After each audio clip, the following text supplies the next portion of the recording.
जयाच्या जनी जन्म नामार्थ झाला, जयाने सदा वास नामात केला. जयाच्या मुखी सर्वदा नाम कीर्ती, नमस्कार त्या ब्रह्म चैतन्य मूर्ती. ಶ್ರೀರಾಮ್ ಸಮರ್ಥ.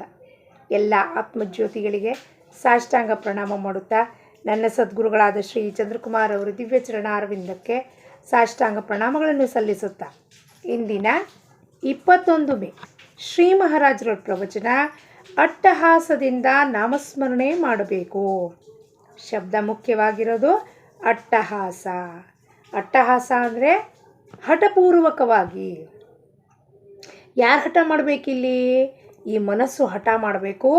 ನಾನು ಏನೇ ಪರಿಸ್ಥಿತಿ ಇದ್ರೂ ಭಗವಂತನ ನಾಮಸ್ಮರಣೆಯನ್ನು ಮಾಡೇ ಮಾಡುತ್ತೇನೆ ಅನ್ನೋದು ಮನಸ್ಸು ಹಠ ಮಾಡಬೇಕು. ಅಟ್ಟಹಾಸ ಇರೋದು ಒಂದೇ. ಪ್ರಪಂಚದಲ್ಲಿ ಹಾಕೋಣ ಅಥವಾ ಪರಮಾರ್ಥದಲ್ಲಿ ಹಾಕೋಣ. ಪ್ರಪಂಚದಲ್ಲೂ ಕೂಡ ಅಟ್ಟಹಾಸ ಮಾಡ್ತೀವಿ. ಈ ವಸ್ತು ನನಗೆ ಬೇಕು, ಆ ವಿಚಾರ ಒಂದು ತಲೆ ಒಳಗೆ ವಾಸನ ಬಂತು, ಇದು I have to achieve this, I have to conquer this ಅಂದ ಕೂಡಲೇ ಏನಾಗುತ್ತಲ್ಲಿ ಅಟ್ಟಹಾಸ ಬಲಪೂರ್ವಕವಾಗಿ ಇದು ಬೇಕೇ ಬೇಕಪ್ಪ ನನಗೆ ಅಂತ ಅಲ್ಲೂ ಮನಸ್ಸು ಇದೇ ಕೆಲಸ ಮಾಡೋದು. ಅದೇ ಮನಸ್ಸನ್ನು ನಾವೇನು ಮಾಡಬೇಕಾಗಿದೆ? ಪ್ರಪಂಚದಿಂದ ತೆಗೆದು ಭಗವಂತನ ಕಡೆಗೆ ಅಟ್ಟಹಾಸದಿಂದ ನಡೀತದೆ ಬಿಡ್ರಿ, ಜಪ ಮಾಡಲಿಲ್ಲ ಅಂದರೆ ನಡೀತದೆ ಬಿಡ್ರಿ. ಅದು ಹೆಂಗೆ ನಡೆಯುತ್ತೆ ರೀ? ಭಗವಂತ ಉಸಿರು ಕೊಟ್ಟಿದ್ದಾನ್ರಿ, ಲೆಕ್ಕ ತಗೋತಾನೋ. 21,600 ಉಸಿರನ್ನು ಏನು ಮಾಡಿದೆಪ್ಪ ನೀನು? ಎಲ್ಲಿ ಹಾಳು ಮಾಡಿದೆ, ಎಲ್ಲಿ ವೇಸ್ಟ್ ಮಾಡಿದೆ? ಕಡೆಗೆ ಲೆಕ್ಕಾಚಾರ ಮಾಡ್ದಾಗ ಕೇಳ್ತಾನೆ. ಬ್ಯಾಲೆನ್ಸು, ಕ್ರೆಡಿಟು, ಡೆಬಿಟು ಅದ ಕೇಳ್ತಾನವ ಭಗವಂತ. ಏನು ಮಾಡಿದೆಪ್ಪ ಕೊಟ್ಟಿದ್ದು ಉಸಿರದ್ದು? ನಿನ್ನ ಲೇಖಾಜೋಖ ಮಾಡಬೇಕು ಅಂದರೆ, ಲಾಭ ಹಾನಿ ಮಾಡಬೇಕು ಅಂದರೆ ಏನು ಕರ್ಮ ಮಾಡಿದೆ, ಅದ್ರ ಬಗ್ಗೆ ಕ್ರೆಡಿಟು ಡೆಬಿಟ್ ಎಷ್ಟು ಮಾಡಿದೆ ಅಂತ ತೋರಿಸ್ಬೇಕಲ್ಲ ಭಗವಂತನಿಗೆ. ಅದಕ್ಕೆ ಅಟ್ಟಹಾಸದಿಂದ ಮಾಡಬೇಕು. ಏನು ಹೇಳ್ತಾರೆ ಶ್ರೀ ಮಹಾರಾಜರು? ಎಲ್ಲರೂ ಸೇರಿ ನೋಡೋಣ. ನಾಮದಷ್ಟು ಸೂಕ್ಷ್ಮ ಹಾಗೂ ಸ್ಥೂಲ ಸಾಧನೆ ಬೇರೆ ಇಲ್ಲ. ನಾಮದಷ್ಟು ಸೂಕ್ಷ್ಮವಾದ ಸಾಧನೆ ಹಾಗೂ ಸ್ಥೂಲ ಸಾಧನೆ. ಸ್ಥೂಲ ಸಾಧನೆ ಅಂದರೆ ಏನು? ಬಾಹ್ಯವಾಗಿ ನಾವು ಮಾಡಬಹುದು. ಗ್ರಂಥವಾಚನ ಅನ್ನೋಣ, ನಾಮಸ್ಮರಣೆ ಅನ್ನೋಣ, ಜಪತಪಾದಿ ಅನುಷ್ಠಾನಗಳು, ಪಾರಾಯಣಗಳು, ಬರೆಯೋದು, ನಾಮವನ್ನು ಬರೆಯೋದು, ಅಭಂಗಗಳನ್ನು ಬರ್ಕೊಳ್ಳೋದು, ಕೃತಿಗಳನ್ನು ಬರ್ಕೊಳ್ಳೋದು, ಇವೆಲ್ಲವೂ ಗ್ರಂಥನೂ ಬರೀತಾರೆ ಕೆಲವರು. ಸೊ ಇವೆಲ್ಲ ಏನಾಯಿತು? ಸ್ಥೂಲ ಸಾಧನೆ. ಮತ್ತು ಸೂಕ್ಷ್ಮ ಸಾಧನೆ ಏನು? ಯಾವ ನಾಮ ಸದ್ಗುರುನಾಥ ಕೊಟ್ಟಿರ್ತಾನೋ ಅದರದ್ದು ಚಿಂತನ ಮಾಡೋದು, ಮನನ ಮಾಡೋದು, ಬೈ ಹಾರ್ಟ್ ಮಾಡ್ತಾ ಮಾಡ್ತಾ ಮಾಡ್ತಾ ನಮ್ಮ ರಕ್ತಗತವಾಗಬೇಕಾದ ಸೂಕ್ಷ್ಮದಲ್ಲಿ ನಾಮ ಏನಿದೆ ಅಷ್ಟು ಸೂಕ್ಷ್ಮವಾಗಿದೆ. ನಮ್ಮ ರಕ್ತದ ಕಣಕಣಗಳಲ್ಲಿ ಹೋಗೋ ನಾಮ ಸೇರಿಕೊಳ್ಳುತ್ತೆ. ಯಾವುದಾದ್ರೂ ಒಂದು ವಿಷಯವನ್ನು ಅತ್ಯಂತ ಕಳಕಳಿಯಿಂದ ಹೇಳುವುದಿದ್ದರೆ ಅತ್ಯಂತ ನಾಭಿಯ ಮೂಲದಿಂದ ಹೇಳುತ್ತಾ ಇರುತ್ತೇವೆ. ನಾವು ಪ್ರಾಪಂಚಿಕ ಜನರು ಮಾತಾಡುವಾಗ we speak only between 2 lips. There is no love in that, no concerned, no care for anybody, no compassion.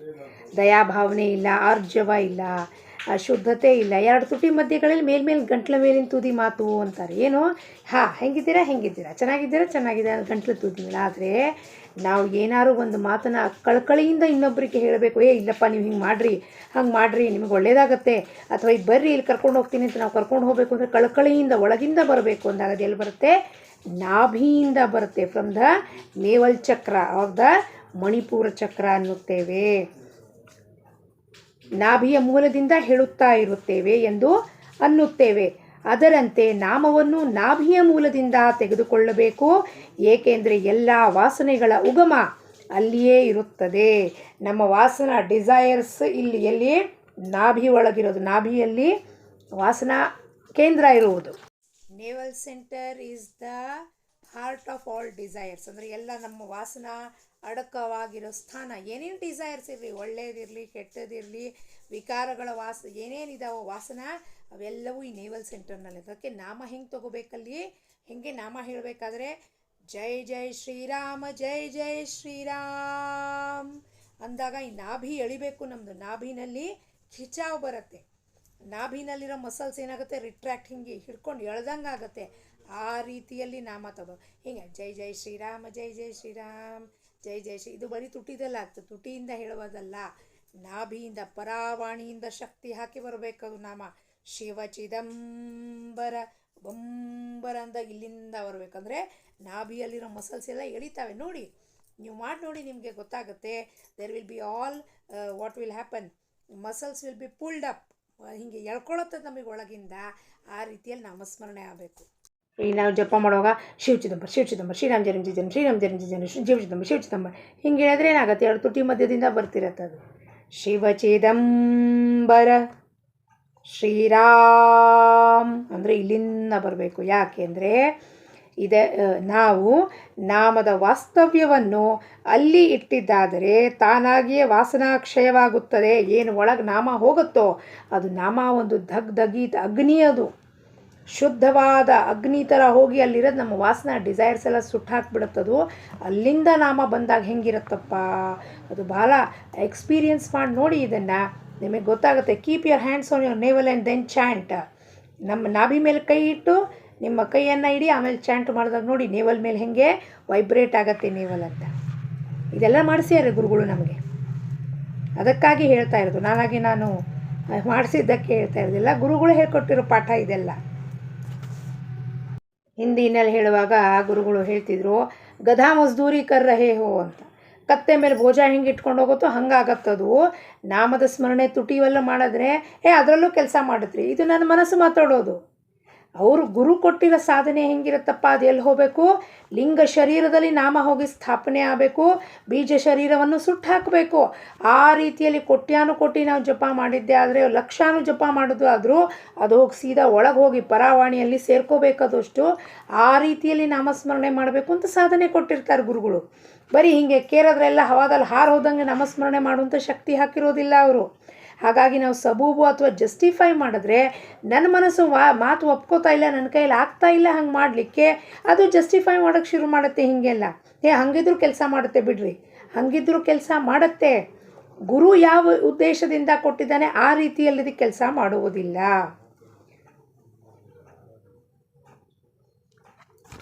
ಅದನ್ನು ಅತ್ಯಂತ ಅಟ್ಟಹಾಸದಿಂದ ಹಾಗೂ ಅಂತಃಕರಣಪೂರ್ವಕ ಮಾಡಬೇಕು. ಇದರಲ್ಲಿಯೇ ನಿಜವಾದ ಹಿತವಿರುತ್ತದೆ. ನನ್ನ ಕಲ್ಯಾಣ ಅದರಲ್ಲೇ ಉಂಟು. ಅದರ ವಿರೋಧ ಮಾಡಿ ಇಲ್ಲ ಹಂಗೆ ನಡೆಯುತ್ತೆ ಹಿಂಗೆ ನಡೆಯುತ್ತೆ ಅನ್ನೋ ಒಂದು ಆರ್ಗ್ಯುಮೆಂಟೇಟಿವ್ ಮೋಡಿಗೆ ಹೋಗಬಾರ್ದು. ವಾಸನೆಯು ನಷ್ಟವಾಯಿತೆಂದರೆ ನಾವು ವಿಷಯವನ್ನು ಹೇಗೆ ಅನುಭವಿಸುವುದು ಎಂದು ಚಿಂತೆ ಮಾಡಬಾರದು. ವಾಸನ ನಷ್ಟ ಆಯಿತು ಅಂದರೆ ನಾವು ಡಿಸೈರ್ಸ್ ಉಳಿಲಿಲ್ಲ ಅಂತ ಪರಿಸ್ಥಿತಿಯಲ್ಲಿ ನಾವು ವಿಷಯ ಹೆಂಗೆ ಅನುಭವಿಸ್ಬೇಕು, ಇವೆಲ್ಲ ಜಗತ್ತನ್ನು ನೋಡಬೇಕಲ್ವೇನ್ರಿ ಅಂತ ಹೆಂಗೆ ಮಾಡಬೇಕು, ಅದ್ರ ಬಗ್ಗೆ ಚಿಂತೆ ಮಾಡಬಾರ್ದು. ಏನು ನಮ್ಮ ಪ್ರಾರಬ್ಧದಲ್ಲಿ ಕೊಟ್ಟಿದ್ದಾನೋ ವಿಷಯ ಅನುಭವಿಸೋಕ್ಕೆ, ಅದನ್ನು ವೈಭವನ ಪರಮಾತ್ಮನೇ ಕೊಟ್ಟಿರ್ತಾನೆ. ಅಷ್ಟರ ಮಟ್ಟಿಗೆ ನಮ್ಮ ಇಚ್ಛೆಗಳನ್ನು ಅವನು ಜಾಗೃತ ಇಟ್ಟಿರ್ತಾನೆ. ನಷ್ಟ ಆದರೂ ಕೂಡ ಆ ವಿಷಯ ಇದ್ರೇನು ಬಿಟ್ರೇನು ಅದರದಿಂದ ನಮಗೇನು ಫರಕ್ ಬೀಳೋದಿಲ್ಲ. ವಿಷಯ ಅನುಭವಿಸ್ತಿದ್ರೂ ಕೂಡ you are not attached to those things.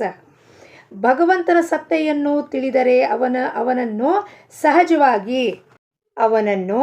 ಸಹಜವಾಗಿ ತಿಳಿದುಕೊಳ್ಳಲು ಬರುತ್ತದೆ. ಯಾರು ಭಗವಂತನನ್ನು ತಿಳಿದುಕೊಳ್ಳಿರುತ್ತಾರೋ ಅವರಿಗೆ ಸಂತರನ್ನುತ್ತಾರೆ. ನಾವು ಯಾವುದಾದ್ರೂ ಒಂದು ಊರಿಗೆ ಹೋದರೆ ಮೊದಲು ಅಲ್ಲಿಯ ಸಭ್ಯ ಪ್ರತಿಷ್ಠಿತ ಮನುಷ್ಯನ ವಿಚಾರ ಮಾಡುತ್ತೇವೆ. The head of the village ಅವರನ್ನ ಕಾಂಟ್ಯಾಕ್ಟ್ ಮಾಡ್ತೀವಿ. ಜನರು ಅಲ್ಲಿಯ ಒಬ್ಬ ಮನುಷ್ಯನನ್ನು ತೋರಿಸುತ್ತಾರೆ. ಆಗ ನಮಗೆ ಆ ಮನುಷ್ಯನನ್ನು ಭೇಟಿಯಾಗಲು ಶಕ್ಯವಾಗುತ್ತದೆ. ಆದರೆ ಪರಮಾತ್ಮನು ನಿರ್ಗುಣ ನಿರಾಕಾರವೆನ್ನುತ್ತಾರೆ. ಅವನನ್ನು ಹೇಗೆ ಗುರುತಿಸುವುದೆಂಬುದನ್ನು ತಿಳಿಯುವುದಿಲ್ಲ. ನಮಗೆ ತಿಳಿಯದೆ ಇರುವ ಎಲ್ಲ ವಿಷಯಗಳನ್ನು ನಾವು ಎಂದಾದರೂ ಸುಳ್ಳು ಅನ್ನುತ್ತೇವೆಯೇ? ಬಹಳಷ್ಟು ವಿಷಯ ನಮಗೆ ಗೊತ್ತಿಲ್ಲ ಅಂದರೆ ಅವೆಲ್ಲ ವಿಷಯ ಸುಳ್ಳ ಅಲ್ಲ. ನನಗೆ ಯಾವುದೋ ಫ್ರೂಟ್ಸ್ ಬಗ್ಗೆ, ನ್ಯೂಜಿಲ್ಯಾಂಡೋ ಜರ್ಮನಿದೋ ಯಾವುದೋ ಫ್ರೂಟ್ಸ್ ಬಗ್ಗೆ ಗೊತ್ತಿಲ್ಲ ಅಂದರೆ ಅದು ಸುಳ್ಳ ಅಲ್ಲ. ನನಗೆ ಗೊತ್ತಿಲ್ಲ ಅದರ ಬಗ್ಗೆ, ನನಗೆ ಒಂದು ವಿಷಯದ ಬಗ್ಗೆ ಮಾಹಿತಿ ಇಲ್ಲ ಅಂದರೆ ಆ ವಿಷಯ ಸುಳ್ಳು ಅಂತಂದರೆ ಹಾಗೇನಿರೋದಿಲ್ಲ ಬಿಡ್ರಿ ಅಂತ ನಾವು ವಾದ ಮಾಡ್ತೀವಿ ಜನರ ಜೊತೆ. ಈಗ ತುಕಾರಾಮ್ ಮಹಾರಾಜರ ಚರಿತ್ರೆ ಓದಿದ್ದೆ. ರಾಜಾರಾಮ್ ಮಹಾರಾಜರು ಯಾರು ಅಂತ ನನಗೆ ಗೊತ್ತಿರಲಿಲ್ಲ. ಯಾವಾಗ ಚಿದಂಬರ ಪರಂಪರೆ ಶಂಕರಲಿಂಗ ಭಗವಾನರ ಪದ್ಧತಿಯಲ್ಲಿ ಉಂಟು, ಆದರೆ ಚಿದಂಬರ ಯಾರು ಅಂತ ಗೊತ್ತಿರಲಿಲ್ಲ. ಹಾಗಾದರೆ ಚಿದಂಬರನ ಅಸ್ತಿತ್ವ ಇರೋದಿಲ್ಲೇನ್ರಿ? ಸುಳ್ಳು ಹಂಗೆಂಗ್ರಿ ಹೇಳ್ತೀರಾ? ಹಂಗೆ ಥೋಡಿ ಇರುತ್ತೆ, ಹಂಗಿರೋದಿಲ್ಲ. ಯಾವ ವಿಷಯದ ಬಗ್ಗೆ ನನಗೆ ಗೊತ್ತಿಲ್ಲವೋ ಅದು it is not in my knowledge bank.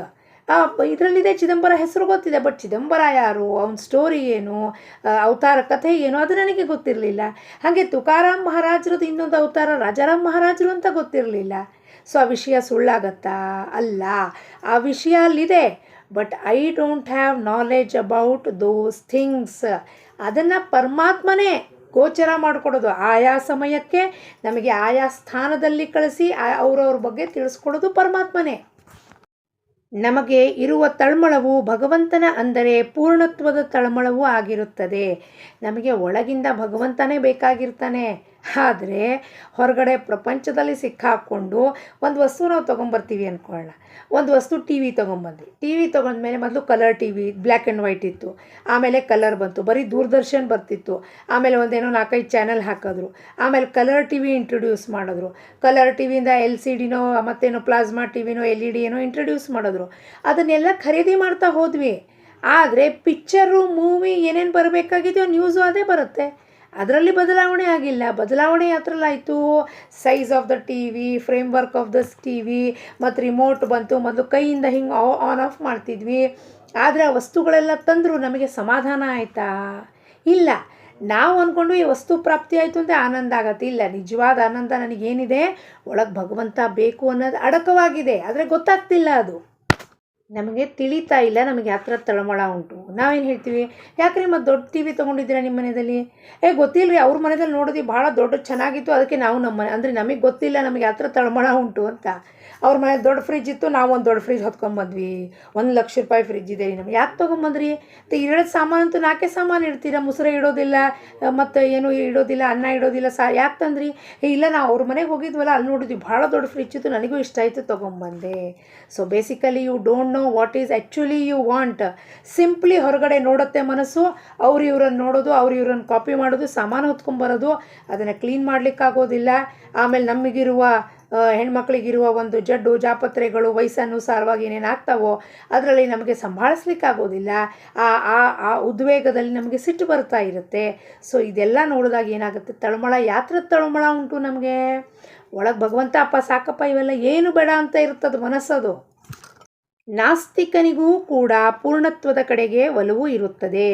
ಅಂದ ಮೇಲೆ ಈ ತಳಮಳಕ್ಕೆ ಭಗವಂತನೇ ಔಷಧವಾಗಿರುತ್ತಾನೆ. ಯಾವುದೇ ವಿಷಯವು ತಳಮಳದ ಹೊರತು ಉತ್ತಮ ಆಗುವುದಿಲ್ಲ.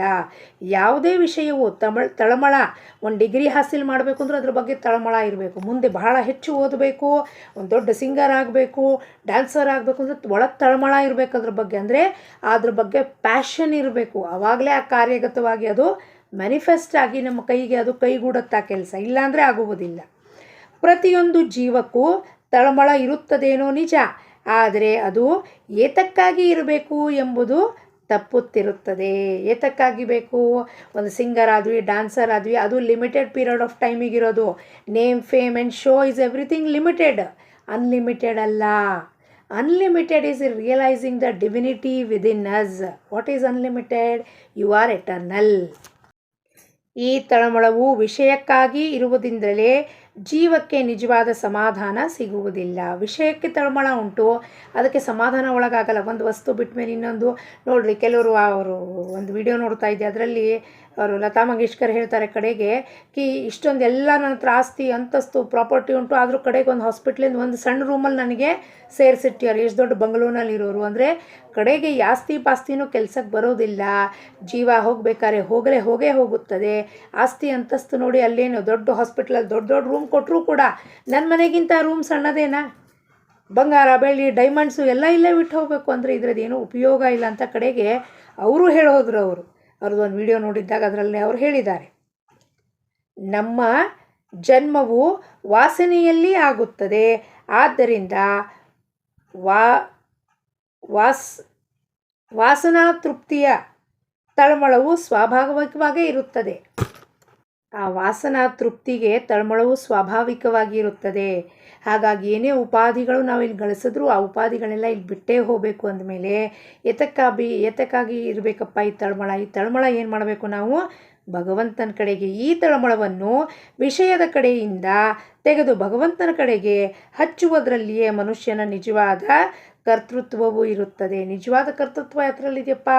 ನೀನು ಆ ಮನಸ್ಸನ್ನು ಯಾವುದು ತಳಮಳ ಉಂಟಾಗಿ ಒದ್ದಾಡ್ತಿದ್ಯೋ ಪ್ರಪಂಚದಲ್ಲಿ, ಅದನ್ನು ತೆಗೆದು ಭಗವಂತನ ಕಡೆಗೆ ಹಚ್ಚಪ್ಪ. ಆವಾಗ ನಿಜವಾಗಿ ಸಮಾಧಾನ ಸಿಗತ್ತೆ. ನಿಜ ಸಮಾಧಾನ, ನಿಜ ಆನಂದ ಸಿಗತ್ತೆ. ಏನು ಮಾಡಿದರೆ ನಾನು ಭಗವಂತನವನಾಗುತ್ತೇನೆ ಎಂಬ ತಳಮಳ ಇರಬೇಕು. ಇಂತಹ ತಳಮಳ ಹತ್ತಿದರೆ ನಾವು ಹತ್ತದಿದ್ದರೆ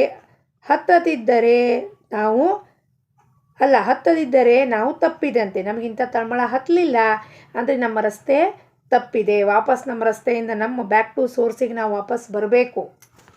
ನಮಗೆ ಭಗವಂತನ ಪ್ರಾಪ್ತಿಯ ತಳಮಳ ಬಂದಿಲ್ಲ ಅಂದರೆ ಅರ್ಥ ಏನಪ್ಪ? ನಮ್ಮ ರಸ್ತೆ ತಪ್ಪಿದೆ. ಅಂದರೆ ಈ ರಸ್ತೆ ತಪ್ಪಿದೆ ಅಂದರೆ ಏನಪ್ಪ? ನಾವು ವಾಪಸ್ ನಮ್ಮ ಮನೆಗೆ ಹೋಗ್ತಾ ಇಲ್ಲ.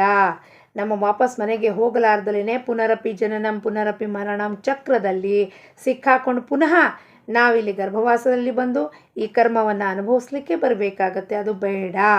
ವಾಸನೆಯ ಹಿಂದೆ ಹೋಗುವ ತಳಮಳವನ್ನು ಭಗವಂತನ ಕಡೆಗೆ ತಿರುಗಿಸುವುದಕ್ಕಾಗಿಯೇ ಎಲ್ಲ ಸಾಧನೆಗಳು ಇರುತ್ತದೆ. ನಾವು ಏನೇನು ಸಾಧನೆ ಈಗ ಮಾಡ್ತಿದ್ದೀವೋ ಆ ವಾಸನೆಯನ್ನು ಡಿಸೈರ್ಸ್ನ ಕಾನ್ಕರ್ ಮಾಡಲಿಕ್ಕೆ, ಆ ಡಿಸೈರ್ಸ್ನ ಭಗವಂತನ ಕಡೆಗೆ, ಲೋಭ ಇದ್ದರೆ ಭಗವಂತನ ಕಡೆಗೆ ಇರಬೇಕು. ಪ್ರಾಪ್ತಿ ಯಾವಾಗತ್ತೆ? ಲೋಭಿ ಹೆಂಗೆ ಮಾಡ್ತಿರ್ತಾನೋ, ಧನ ಸಂಗ್ರಹ ಮಾಡ್ತಿರ್ತಾನೋ ಹಾಗೆ ನಾನು ಭಗವಂತನ ಯಾವಾಗ ಸಿಗ್ತೇಪ್ಪ ಅಂದರೆ ಅಷ್ಟು ನಾಮದ ಅವನಲ್ಲಿ ಸ್ಮರಣೆಯಲ್ಲಿ ತಲ್ಲೀನರಾಗಬೇಕು. ತಳಮಳವು ನಿರ್ಮಾಣವಾಯಿತೆಂದರೆ ಭಗವಂತನು ಪ್ರಾಪ್ತವಾದಂತೆ. ಜಗತ್ತಿನಲ್ಲಿ ಭಗವಂತನ ಆನಂದದಲ್ಲಿಯೇ ಹುಳಿ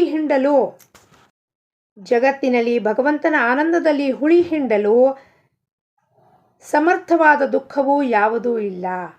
ಯಾವ ವಿಷಯ, ಯಾವ ವಸ್ತು, ಯಾವ ವ್ಯಕ್ತಿ ನನ್ನ ಮತ್ತು ಭಗವಂತನ ನಡುವೆ ಏನು ಆನಂದ ಇದೆಯೋ ಅದ್ರ ನಡುವೆ ಹುಳಿ ಹಿಂಡಲಿಕ್ಕೆ ಸಾಧ್ಯತೆಯೇ ಇಲ್ಲ. ಪ್ರತಿಯೊಬ್ಬರಿಗೂ ಆನಂದ ಬೇಕಾಗಿರುತ್ತದೆ. ಆನಂದವೇ ಭಗವಂತನ ಸ್ವರೂಪವಾಗಿರುತ್ತದೆ. ಆದ್ದರಿಂದ ಮೂಲದಲ್ಲಿ ಇರುವ ರುಚಿಯನ್ನು ನಾವು ಅಭ್ಯಾಸದಿಂದ ಬೆಳೆಸಿಕೊಳ್ಳಬೇಕು. ಭಗವಂತನೇ ನಮ್ಮ ಮೂಲ ಸ್ವರೂಪವೆಂದ ಮೇಲೆ ಅವನನ್ನು ಪಡೆಯಲು ಅಭ್ಯಾಸದ ಅವಶ್ಯಕತೆ ಏಕೆ ಅಂತ ಪ್ರಶ್ನೆ ಮಾಡ್ಬೋದು. ನಮ್ಮ ಮೂಲ ಸ್ವರೂಪ ಭಗವಂತನ ಸ್ವರೂಪನೇ, ಆತ್ಮಜ್ಯೋತಿ ಅಂದಮೇಲೆ ನಾನು ಭಗವಂತನವನಿದ್ದೀನಿ, ಮತ್ತು ಈ ಅಭ್ಯಾಸ ಸಾಧನೆ ಎಲ್ಲ ಯಾಕೆ ಮಾಡಬೇಕು ಅಂತ ಕೆಲವರು ಪ್ರಶ್ನೆ ಮಾಡ್ತಾರೆ. ಅಭ್ಯಾಸ ಮಾಡುವುದಕ್ಕೆ ಕಾರಣ ನಮಗೆ ಅವನ ವಿಸ್ಮರಣೆಯಾಗಿರುತ್ತದೆ. ಯಾಕೆ ನಾವು ಇಷ್ಟು ಖಟಾಪಿಟಿ ಎದ್ನೋ ಬಿದ್ನೋ, ಆ ತೀರ್ಥಯಾತ್ರೆಗೆ ಹೋದ್ನೆ, ಕೇದಾರಕ್ಕೆ ಹೋದ್ನೆ, ಅಲ್ಲಿ ಹೋದ್ನೆ, ಪ್ರಯಾಗಕ್ಕೆ ಹೋದ್ನೆ, ಅಲ್ಲಿ ಮುಳುಗ್ನೆ, ಮತ್ತು ಕಾಶಿ ವಿಶ್ವೇಶ್ವರನ ದರ್ಶನಕ್ಕೆ ಹೋದ್ನೆ, ಕೈ ಕಾಲು ನೋವು ಹೊತ್ಕೊಂಡ್ರು. ಯಾಕೆ ಮಾಡ್ತಿದ್ದೀನಿ ನೀವೆಲ್ಲ ಖಟಾಪಿಟಿ ಮಾಡ್ತಿರೋದು? ಯಾತಕ್ಕಪ್ಪ? ನನಗೆ ಅವನ ವಿಸ್ಮರಣೆ ಆಗಿದೆ. ಸಂತ ಸಮಾಗಮಕ್ಕೆ ಹೋಗ್ತೀನಿ, ಸತ್ಸಂಗಕ್ಕೆ ಹೋಗ್ತೀನಿ, ಜಪತಪ ಮಾಡ್ತೀನಿ. ಯಾಕೆ? ಅವನ ವಿಸ್ಮರಣೆ ಆಗಿರೋದಕ್ಕೆ ಅಭ್ಯಾಸನ ಮಾಡಬೇಕು. ಏನು? ಪುನಃ ನೀನು ನನಗೆ ಸಿಗಬೇಕಪ್ಪ ಪರಮಾತ್ಮ, ಮರ್ತಿ ನಿನ್ನನ್ನು ನಾನು ಜಗತ್ನಲ್ಲಿ ಹೋಗಿಬಿಟ್ಟಿದ್ದೆ. ಜಗತ್ में जाके भटक गए थे हम, वापस आना है ना, रास्ते को हमारे घर को वापस आना है ना. किधर भी आप जाएंगे तो घर को वापस नहीं जाएंगे क्या? कितना भी आप तीर्थ यात्रा करो, घर में आने के बाद क्या लगता है? ನಮ್ಮ ಮನೆಗೆ ಬಂದ್ವಪ್ಪ, ನಮ್ಮ ಮನೆಗೆ ಸೇರ್ಕೊಂಡ್ವಿ.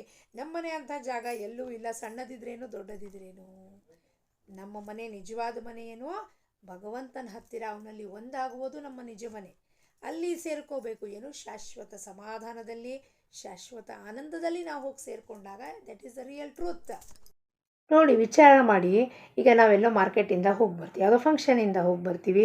ಎಲ್ಲ ತೆಗೆದಿಟ್ಬಿಟ್ಟು ಸ್ವಲ್ಪ ಹೊತ್ತು ಸುಮ್ಮನೆ ನಮ್ಮ ಸಾಧಾರಣ ಡ್ರೆಸ್ ಹಾಕ್ಕೊಂಡು ಸುಮ್ಮನೆ ಕೂತಿರ್ತೀವಿ. ಒಂದು ಲೋಟ ನೀರು ಕುಡಿದ್ಬಿಟ್ಟು ನಮ್ಮ ಸೋಫಾದ ಮೇಲೆ ಫ್ಯಾನ್ ಹಾಕ್ಕೊಂಡು AC ಹಾಕ್ಕೊಂಡು ಕೂತಿದ್ದಾಗ ನನ್ನನ್ನು ಯಾರೂ ಸ್ವಲ್ಪ ಹೊತ್ತು ಮಾತಾಡಿಸ್ಬೇಡಿ ಅಂತೀವಿ. ಯಾಕೆ? ಇನ್ನರ್ वन का डिज़ायर है, उसको ಶಾಂತತಾ ಪಸಂದ್ है. Peace is the natural state of mind. ನನಗೆ ಶಾಂತತಾ ನನ್ನ ನಿಜ ಗುಣ. ಅದು ಕೆಯಾಸು, ಈ ಹಾಂಕಿಂಗು, ಟ್ರಾಫಿಕ್ಕು ಇದೆಲ್ಲ ಅಲ್ಲ ನನ್ನ ನಿಜ ಗುಣ. ನನ್ನ ಮನಸ್ಸು ದೇಹನ ಹೊತ್ಕೊಂಡು ಹೋಯಿತು. ಅಲ್ಲಿ ಬಂದ ಮೇಲೆ ಏನು ಮಾಡ್ತು? ಐಸ್ ಕ್ರೀಮ್ ಯಾರೋ ತಿನ್ಕೊಂಬನ್ರಿ, ಏನಾರು ತಿನ್ಕೊಂಬನ್ರಿ. ಫಂಕ್ಷನಲ್ಲಿ ರಸಮಲಾಯಿನೇ ಕೊಡಲಿ ನಮ್ಗೆ ಅವರು, ಆ ರಸಮಲಾಯಿನೂ ರುಚಿ ಹತ್ತೋದಿಲ್ಲ. ಒಮ್ಮೆ ಬಂದ ಮೇಲೆ ನಮ್ಮ ಕೈ ಕಾಲು ಹರಡ್ಕೊಂಡು ನಾವು ಆರಾಮಾಗಿ ಸ್ವಲ್ಪ ಹೊತ್ತು ನನ್ನನ್ನು ಯಾರೂ ಮಾತಾಡಿಸ್ಬಿಡ್ರಿ, ನನ್ನ ಪಾಡಿ ನಾ ಕಣ್ಣು ಮುಚ್ಕೊಂಡು ಕೂತಿರ್ತೀವಿ. ಯಾಕೆ? That is my natural state. Nature ನಂದದು. ಶಾಂತತಾ, ಸಮಾಧಾನ, bliss, that is my real nature. ಈ ಓಡ್ ಹೋಗೋದೇನಿದೆಯಲ್ಲ ಇವೆಲ್ಲವೂ ನಾಟಕ, ಢೋಂಗಿತನ, ಡ್ರಾಮಾ ಮಾಡ್ತಿದೆ ಮನಸ್ಸು. ಅದಕ್ಕೆ ಸುಸ್ತಾದ್ಮೇಲೆ ಏನು ಮಾಡುತ್ತೆ? ಸುಮ್ಮನೆ ಕೂತಿರುತ್ತೆ. ಯಾಕೆಂದರೆ ಅದಕ್ಕೆ ನಿಜವಾಗಿಯೂ ಸುಮ್ಮನೆ ಕೂತಿರ್ಬೇಕಾಗಿರುತ್ತೆ. ಭಾಳ ಆನಂದ ಇರುತ್ತೆ ಸುಮ್ಮನೆ ಕೂಡೋದ್ರಲ್ಲಿ, ಮೌನ ಮಾಡೋದ್ರಲ್ಲಿ. ಭಗವಂತನು ಪ್ರೇಮ ಮೂರ್ತಿಯಾಗಿ ಇರುತ್ತಾನೆ. ಆದ್ದರಿಂದ ದೇವಸ್ಥಾನದಲ್ಲಿ ಎಲ್ಲ ಕಡೆಗೂ ಪ್ರೇಮವನ್ನೇ ತುಂಬಿರಬೇಕು. ಇತರರು ಏನು ಮಾಡುತ್ತಾರೆ ಎಂಬುದರ ಕಡೆಗೆ ನೋಡದೆ ನಾವು ಏನು ಮಾಡಬೇಕು ಎಂಬುದರ ಬಗ್ಗೆ ಮೊದಲು ವಿಚಾರ ಮಾಡಬೇಕು. ನಮ್ಮ ಲಕ್ಷ್ಯ ಯಾವಾಗಲೂ ಏನಿರುತ್ತೆ? ಹೀಗೆ ಪಿಕ್ಚರ್ನಲ್ಲಿ ತೋರಿಸ್ತಾರಲ್ಲ, I am looking at you ಅಂತ. ಸೊ ನಾವೇನು ಮಾಡ್ತಿರ್ತೀವಿ? ನಾವು ಕೂಡ ಜಗತ್ತಲ್ಲಿ ಕಣ್ಣು ಬಿಟ್ಟು ಕೂಡಲೇ ಅಲ್ಲಿ ಹೊಕ್ಕಾಟ ಮಾಡೋದು, ಇಲ್ಲಿ ಹೊಕ್ಕಾಟ ಮಾಡೋದು, ಇಲ್ಲಿ ನೋಡೋದು, ಅಲ್ಲಿ ನೋಡೋದು. ನಾನು ಏನು ಮಾಡಬೇಕಾಗಿದೆ ಅದನ್ನು ಮರೆತೇ ಹೋಗ್ಬಿಡುತ್ತೆ ಅದು. ಇನ್ನೊಬ್ರು ಏನು ಮಾಡ್ತಿದ್ದಾರೆ ಅದ್ರ ಬಗ್ಗೆ ಅವ್ರಿಗೆ ಹೋಗಿ ಅಡ್ವೈಸ್ ಕೊಡೋದು, ಇಲ್ಲ ಅವ್ರು ಟೀಕಾ ಟಿಪ್ಪಣಿ ಮಾಡೋದು, ಅವ್ರು ಮಾಡಿದ್ದು ಒಂದು ಒಳ್ಳೆ ಕೆಲಸಕ್ಕೆ ನಿಂದನೆ ಮಾಡೋದು, ಫೋಟೋ ಇಲ್ಲಿ ಯಾಕೆ ಹಾಕಿದ್ದೀರಿ, ಹಂಗೆ ಯಾಕೆ ಮಾಡಿದ್ದೀರಿ, ನೀವು ಹಿಂಗೆ ಮಾಡಬಾರ್ದ್ರಿ. ಅದಕ್ಕೆ ರಮಣ ಮಹರ್ಷಿ ಹತ್ರ ಹೋದಾಗ ಯಾರಿಗೋ ಕೇಳಿದಾಗ ಅವ್ರು ಹೇಳಿದ್ರು, you have come to look after yourself, who you are, see within who you are, don't interfere with the business of others. Business ಅಂದರೆ ಪ್ರಾರಬ್ಧ, ಬೇರೆಯವ್ರ ಪ್ರಾರಬ್ಧಕ್ಕೆ ಬೋಧನೆ ಮಾಡಲಿಕ್ಕೆ ಹೋಗಬೇಡ, ಅವ್ರವ್ರ ಪ್ರಾರಬ್ಧವನ್ನು ಅವರು ನೋಡ್ಕೋತಾರೆ. You don't interfere with the business of or the affairs of others. ಬೇರೆಯವ್ರ ಕೆಲಸಕ್ಕೆ ಹೊಕ್ಕಾಟ ಮಾಡಬೇಡ. ಅದನ್ನೇ ಮಹಾರಾಜರು ಹೇಳಿದ್ರು. ಇತರರು ಏನು ಮಾಡ್ತಾರೆ ನೋಡಬೇಡ, ನಿನಗೇನು ಮಾಡಬೇಕಾಗಿದೆ ಅದರ ಕಡೆ ಲಕ್ಷ್ಯ ಕೊಡು ಫಸ್ಟು. ಇಂದಿನ ಬೋಧವಚನ, ಭಗವಂತನ ನಾಮ ತೆಗೆದುಕೊಳ್ಳುವುದೇನೆಂದರೆ ಜ್ಞಾನ ಆಗುತ್ತದೆ, ಜ್ಞಾನ ಆಗುವವರ ಲಕ್ಷಣವಾಗಿರುತ್ತದೆ. ಭಗವಂತನ ಕಡೆ ಲಕ್ಷ್ಯ ಹತ್ತಿತೆಂದರೆ ಆತ್ಮಜ್ಞಾನವು ತಾನಾಗಿಯೇ ಆಗುತ್ತದೆ. ಸೊ ಭಗವಂತನ ನಾಮ ತೆಗೆದುಕೊಳ್ಳುವುದೇನೆಂದರೆ ಜ್ಞಾನ ಆಗುವುದು. ಅವನ ನಾಮ ನನ್ನ ಬಾಯಲ್ಲಿ ಬರ್ತಾ ಇದೆ ಅಂದರೆ ಏನು, ಅದೇ ಜ್ಞಾನ. ಭಗವಂತನ ಕಡೆ ಲಕ್ಷ್ಯ ಇರೋದು ಆತ್ಮಜ್ಞಾನ.